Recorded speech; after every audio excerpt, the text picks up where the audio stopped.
Imagine being told that your tax dollars, your hard-earned money, are flying a private jet across the country so that a federal official can sit ringside at a UFC fight in Vegas, share drinks at a hockey game in New York, and call it official business. That's not a movie plot. That's real testimony from Capitol Hill, where Representative Peter Welch confronted FBI Director Patel in one of the most uncomfortable exchanges Washington has seen all year. What started as a polite inquiry about travel records spiraled into a showdown over power, privilege, and public trust. Welch came armed with receipts, literal flight tracker data. 1 plane, 3 trips, Washington to Las Vegas, New York, and Miami. Hostage rescue team, that's a very prestigious and responsible position, correct? It is.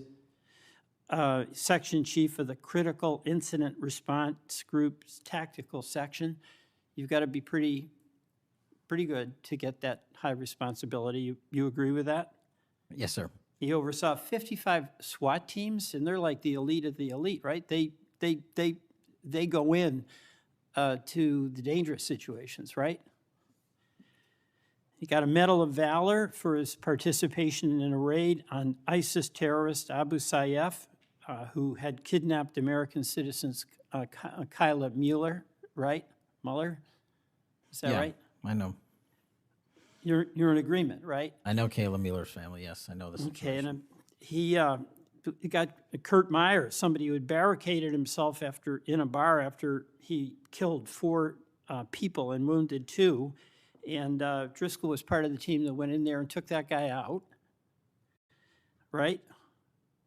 I don't have all the details, but I'll take your word for it, Senator. And he got into trouble when Emil Bove demanded a list of FBI agents who investigated January 6th and was apprehensive that what did happen ultimately would happen, and that is those folks would get fired.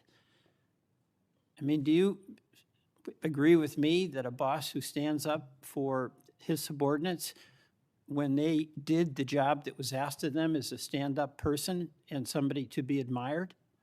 Generally speaking, yes, sir. Pardon me? Generally speaking, yes, sir. But Driscoll got fired, right? Again, that matter is under litigation, and the matter you referenced occurred before I was Okay, but director. let's just keep it fairly narrow here. He's fired, right? Yes, he was terminated. And he has to be, there's somebody communicates to him that he's terminated, correct? That's my job. That's your job. So you communicated to him that he was fired. I did. So, I have a hard time with this because that record suggests to me that this person is like worthy of consideration for the Presidential Medal of Freedom, and he got fired. But there's also a record of other information that was available, and now that this matter is pending litigation, we will get that out in due course. But as you can agree. So you've got, quote, other information that you see as a valid basis to fire somebody who, from what I can tell, had an absolutely outstanding record and who crossed the threshold of getting in trouble because he was standing up for agents serving under him who did work that was assigned to them that happened to be related to the January 6th uprising. Again, you're correlating based on your information the reasons for his termination, and I'm telling you. No, that's right. Let me ask you another question. When you were here, you were rightly critical, not here actually, I guess it was on Cash's Corner. You were rightly critical of the way that the previous FBI director used the FBI jet. And you said you wanted to ground Chris Wray's private jet travel that he pays for with taxpayer dollars to hop around the country. Let me ask you this. On the weekend of, according to flight tracker data, on the weekend of March 7th, an FBI plane flew round trip from D.C.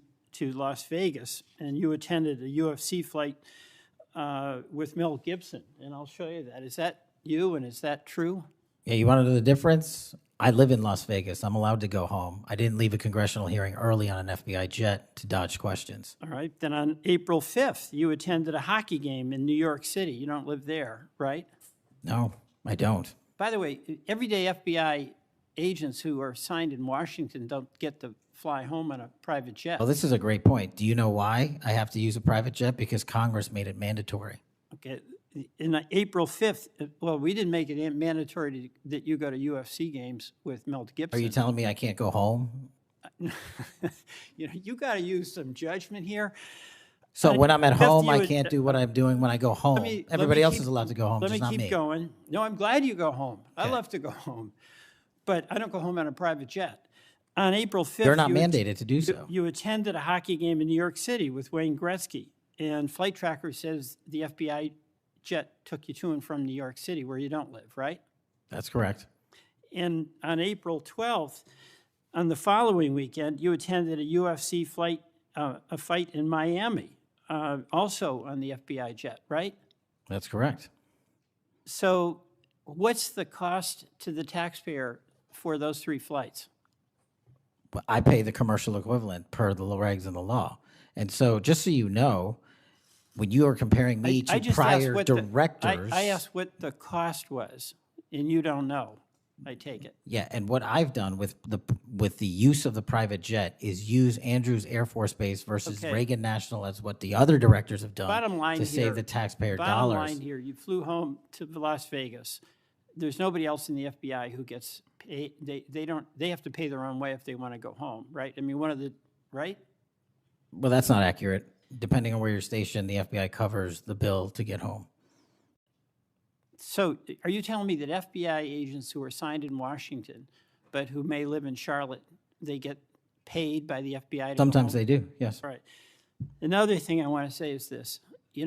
Our local law enforcement has been stiffed. About $500 million in cop grants have been taken out of the budget. Those really help us in Burlington. They help us in Rutland. They really are important. And why in the world would we be cutting those cop grants when we need that local law enforcement, in part to partner with you? Well, I think you support that? I think you're speaking to the Department of Justice grants, which I don't adjudicate, but also Vermont, just like every other state, has received a plus-up of FBI personnel. Well, I'll tell you, that's not what we're seeing. The other thing, my understanding is that there's a requisition or an effort to get another plane for the FBI that would cost about $72 million. Is that right? That's inaccurate. The FBI, because the jet, as you call it, is not my jet. We use it for operational needs. We use it for FTOX. We use it for HRT. But that's the one you fly in, right? We have multiple fixed-wing assets, and one of them is on a wildly expensive lease that I deemed a waste of money, and I'm looking for a replacement in which the government can procure assets permanently. Well, I would welcome you submitting to this committee the cost information about the jets that are under consideration. And according to our research, the specifications that are included in this request would result in an expenditure of between $72 million and $80 million. That's inaccurate, but I'll happily get you the right I numbers. welcome getting the specific information. Absolutely. Thank you. Mr. Chairman, I yield back. All funded by taxpayers. When he asked Patel to confirm, Patel didn't deny a thing. He said yes, he went to those events.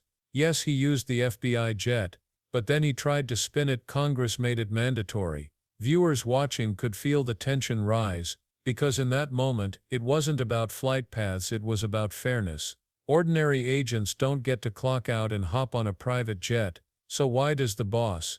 Welch's tone stayed calm, even surgical. You went to a hockey game in New York, he said. You don't live there, right? Each question tightened the screws.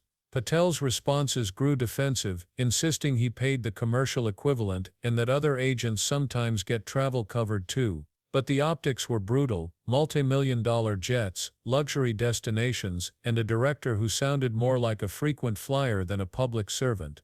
The exchange wasn't just political theater, it was a reality check on how easily accountability disappears at the top. And that's where Welch pushed harder, because behind the travel debate lay something bigger: judgment. This was the same official who weeks earlier told the public, "We've got our man," before investigations were complete. That single line, meant to sound triumphant, risked misleading millions and even jeopardizing active cases. Welch reminded the room that in law enforcement words can move markets, sway juries, and endanger lives. A misstep like that isn't a small mistake, it's a crack in the foundation of trust. The hearing shifted from jets to ethics. Welch's message was clear: leadership isn't about perks, it's about principle. He cited the case of Brian Driscoll, a decorated FBI agent disciplined after defending his colleagues. 2 decades of service, SWAT experience, Valor Awards, and yet punished for speaking up. Welch's argument landed hard: when honesty costs you your career, something is deeply broken. Patel acknowledged the firing but dodged responsibility, framing it as an internal matter. To viewers it sounded like bureaucracy burying conscience. By now the confrontation had evolved into something raw and revealing. Welch wasn't just grilling a bureaucrat, he was exposing how power protects itself. As Patel tried to justify his travel and personnel decisions, Welch expanded the lens. He talked about small towns in Vermont losing funding for local police grants slashed by hundreds of millions. Departments in Burlington and Rutland forced to do more with less, while D.C. elites debated new aircraft that could cost up to $80 million.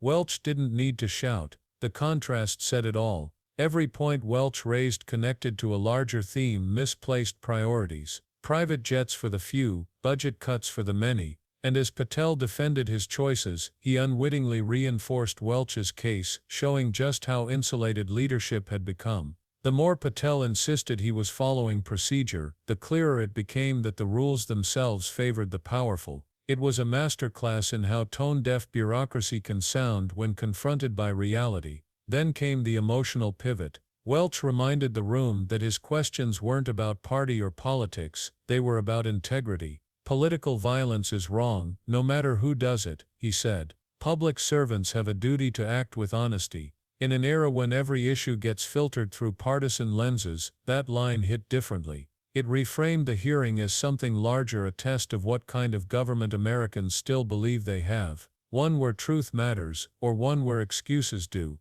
Patel's final defense fell flat. He promised to submit the right numbers later, disputed cost estimates, and emphasized that his flights used Andrews Air Force Base instead of Reagan National to save taxpayers' money. But by then the damage was done. The audience had seen enough to draw their own conclusions. It wasn't just about a plane, it was about a pattern.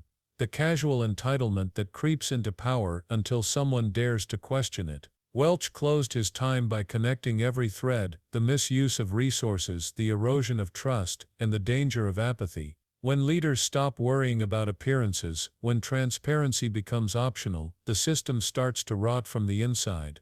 His final question lingered in the air long after the gavel struck: who holds them accountable? Because in that room, accountability looked like a man with a few sheets of paper and the courage to ask simple questions that no one else wanted to. That's what makes this exchange worth remembering. It wasn't dramatic because of yelling or scandal, it was powerful because of restraint, a calm dismantling of excuses in real time. Welch's interrogation reminded viewers that democracy doesn't die with one grand act, it erodes quietly, in the shrugging off of responsibility, in the normalization of privilege. And watching Patel justify private jets while local police lose funding gave the audience a front-row seat to that erosion. The beauty and the discomfort of this hearing is how relatable it felt. Everyone has seen versions of this imbalance: the boss with special treatment, the worker punished for honesty, the organization that rewards appearances over integrity. That's why the clip resonated online.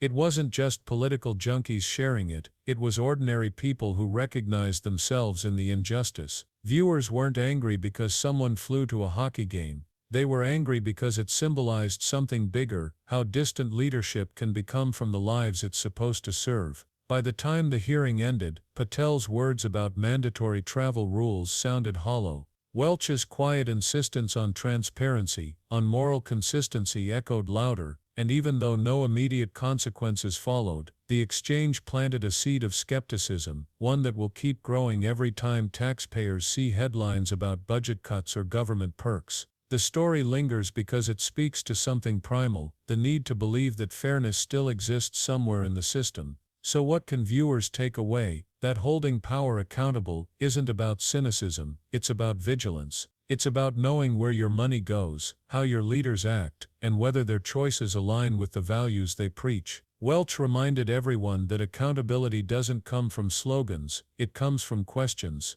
Tough, uncomfortable, necessary questions. And when the answers don't add up, it's the public's job to keep asking until they do. If this exchange showed anything, it's that real oversight still matters. Not the partisan kind, but the human kind, the kind that demands integrity over image. Because every dollar misused, every truth blurred, chips away at the trust that holds society together. Welch's confrontation didn't end the debate, it started one. A debate about how we define leadership and whether accountability is still possible when those in power control the narrative. And that's where you come in. Staying informed, questioning authority, refusing to look away, those aren't just civic duties, they're acts of protection. Protection for your wallet, your community, and your belief that public service should actually serve the public. If you want more stories that dig into the truth behind power and expose what's really happening inside the walls of government, make sure you hit that like button, subscribe, and turn on notifications.